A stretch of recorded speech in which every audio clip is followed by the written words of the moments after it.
There are new concerns about Ukraine's nuclear power plants. Russia now in control of 2, including Chernobyl. Ukraine has 15 nuclear plants across the country, all now potential targets in a war zone. Terry Moran is tracking this dangerous situation. Good morning, Terry. Good morning, George. It's an unprecedented situation. Nuclear facilities swept up into war, and this isn't accidental, not like combat spilling over into these places. This is part of the Russian plan. This morning, the world is on high alert. The specter of nuclear disaster looms over the combat in Ukraine. Russian forces have gone after Ukraine's nuclear power plants, including Europe's largest one, Zaporizhzhya, which has 6 nuclear reactors. And Chernobyl, site of the worst nuclear power plant disaster in history in 1986, now decommissioned. Ukrainian officials warning Chernobyl has been disconnected from the national electric power grid by Russia. It's a situation that is very fragile. The Ukrainian foreign minister claims that after 48 hours off the grid, radiation leaks at Chernobyl would be, quote, imminent. But the International Atomic Energy Agency counters there is no immediate risk. There are backup diesel generators. Those can continue to operate uninterrupted for several days before needing refueling. Now at Chernobyl, more than 200 workers have been manning the plant since Russia took control 2 weeks ago. Russia releasing this video they say was shot inside the plant with their troops and Ukrainian personnel. Psychologically, it's not good at all.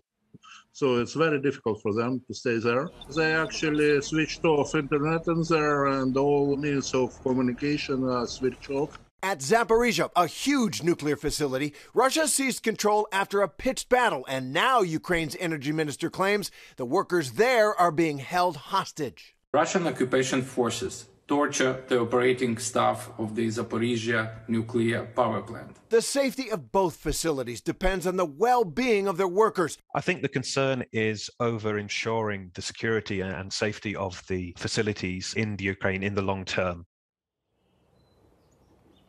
Ukrainians say that the reason the Russians attacked and seized Chernobyl, which is not producing any electric power, of course, not for 40 years, is because they want to use it as a base of operations. They know Ukrainians won't attack it.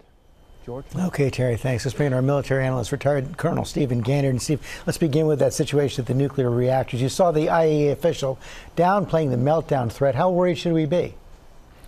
He is downplaying it, George, but remember what he said, only a couple days of diesel. So Chernobyl I'm not as worried about, but down here, the largest nuclear power plant in all of Europe. If they lose power, they lose cooling to the reactor cores. So if you're relying on diesel generator backup and you lose that diesel generator backup because you're not able to resupply, you're risking a Fukushima-like disaster. So the threat is always there. What's the overall military situation now?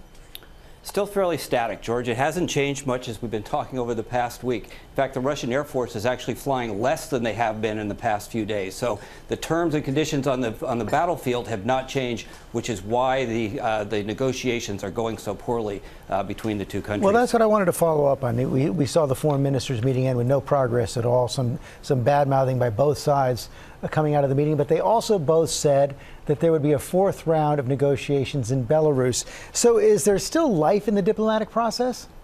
There has to be, George.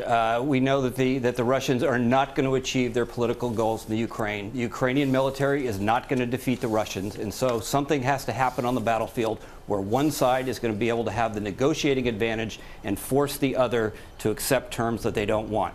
We are not there yet, and we need to watch what the Russians do next to change the terms on the battlefield. Hi, everyone. George Stephanopoulos here. Thanks for checking out the ABC News YouTube channel. If you'd like to get more videos, show highlights, and watch live event coverage, click on the right over here to subscribe to our channel. And don't forget to download the ABC News app for breaking news alerts. Thanks for watching.